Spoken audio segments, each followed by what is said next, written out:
IPL 2026ರ 67ನೇ ರೋಚಕ ಪಂದ್ಯದಲ್ಲಿ royal Challengers Bengaluru ವಿರುದ್ಧ ಸನ್ರೈಸರ್ಸ್ ಹೈದರಾಬಾದ್ ತಂಡ 55 ರನ್ಗಳ ಭರ್ಜರಿ ಗೆಲುವು ದಾಖಲಿಸಿದೆ.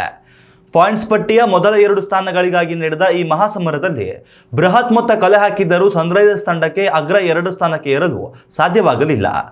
ಇತ್ತ ಕೊನೆಯ ಲೀಗ್ ಪಂದ್ಯದಲ್ಲಿ ಸೋತರೂ ರಾಯಲ್ ಚಾಲೆಂಜರ್ಸ್ ಬೆಂಗಳೂರು ತಂಡ ತನ್ನ ನೆಟ್ ರನ್ ರೇಟ್ ಬಲದಿಂದ ಪಾಯಿಂಟ್ಸ್ ಪಟ್ಟಿಯಲ್ಲಿ ಅಗ್ರಸ್ಥಾನವನ್ನು ಕಾಯ್ದುಕೊಳ್ಳುವಲ್ಲಿ ಯಶಸ್ವಿಯಾಗಿದೆ.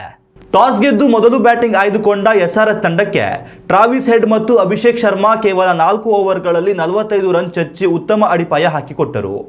3 ಜೀವದಾನಗಳ ಪೂರ್ಣ ಲಾಭ ಪಡೆದ ಅಭಿಷೇಕ್ ಶರ್ಮಾ ಕೇವಲ 20 ಎಸೆತಗಳಲ್ಲಿ ಅರ್ಧ ಶತಕ ಪೂರೈಸಿ ಒಟ್ಟು 56 ರನ್ ಗಳಿಸಿ ಪೆವಿಲಿಯನ್ ಸೇರಿದರು.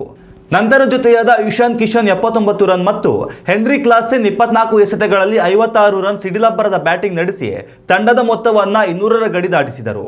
ಅಂತಿಮವಾಗಿ ನಿತೀಶ್ ರೆಡ್ಡಿ ಅವರ ಅಜೇಯ 29 ರನ್ಗಳ ನೆರವಿನಿಂದ ಹೈದರಾಬಾದ್ ತಂಡ 20 ಓವರುಗಳಲ್ಲಿ 256 ರನ್ಗಳ ಹಿಮಾಲಯದಂಥ ಗುರಿ ನೀಡಿತ್ತು. ಬೃಹತ್ ಮೊತ್ತವನ್ನು ಬೆನ್ನಟ್ಟಿದ RCB ತಂಡಕ್ಕೆ ವೆಂಕಟೇಶ್ ಅಯ್ಯರ್ 19 ಎಸೆತಗಳಲ್ಲಿ 44 ರನ್ ಸಿಡಿಸಿ ವೇಗದ ಆರಂಭ ನೀಡಿದರಾದರೂ ಎಹ್ಸಾನ್ ಮಾಲಿಂಗ ಈ ಜೋಡಿಯನ್ನು ಬೇರ್ಪಡಿಸಿದರು.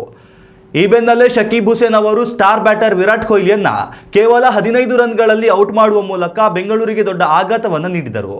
ದೇವದತ್ ಪಡಿಕ್ಕಲ್ ಕೇವಲ 21 ರನ್ ಗಳಿಸಿ ಬೇಗನೆ ಔಟ್ ಆದರೆ ನಾಯಕನ ಜವಾಬ್ದಾರಿ ಹೊತ್ತ ರಜತ್ ಪಾಟಿದಾರ್ ಅರ್ಧ ಶತಕ ಗಳಿಸಿದರೂ ಅವರ ಇನ್ನಿಂಗ್ಸ್ ಆಮೆಗತಿಯಲ್ಲಿತ್ತು.